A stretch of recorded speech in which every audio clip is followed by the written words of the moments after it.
আইপিএলে আজ মুম্বাই ইন্ডিয়ান্সের মুখোমুখি হয়েছে মুস্তাফিজুর রহমানের চেন্নাই সুপার কিংস। এই ম্যাচে চেন্নাই সুপার কিংস প্রথমে ব্যাট করতে নেমে নির্ধারিত 20 ওভারে 4 উইকেট হারিয়ে 206 রান করতে সক্ষম হয়েছে।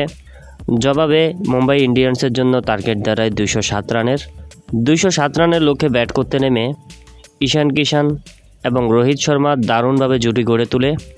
এই ম্যাচে এখন পর্যন্ত মুস্তাফিজুর রহমান 2টি ওভার করেছে, যেখানে মুস্তাফিজুর রহমান 2 ওভার করে 23 রান দিয়েছে। এখন পর্যন্ত মুস্তাফিজুর ওভার কিন্তু তেমন একটা ভালো হয়নি, কেননা পাওয়ার প্লেতে বোলাররা মার খাবে সেটাই সবচেয়ে বড় বিষয়। মুস্তাফিজের পাশাপাশি অন্য বোলাররাও কিন্তু আজকে মার খাচ্ছে।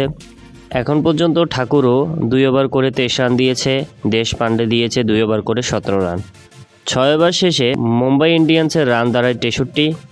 বলা যায় পাওয়ার প্লেতে প্রত্যেকটি বোলারই মার খেয়েছে, কিন্তু মুস্তাফিজের উপরে ধোনির একটু আশা ছিল সে উইকেট পাবে, কিন্তু আজকে উইকেট না পাওয়ায় হতাশ হয়েছেন মহেন্দ্র সিং ধোনি।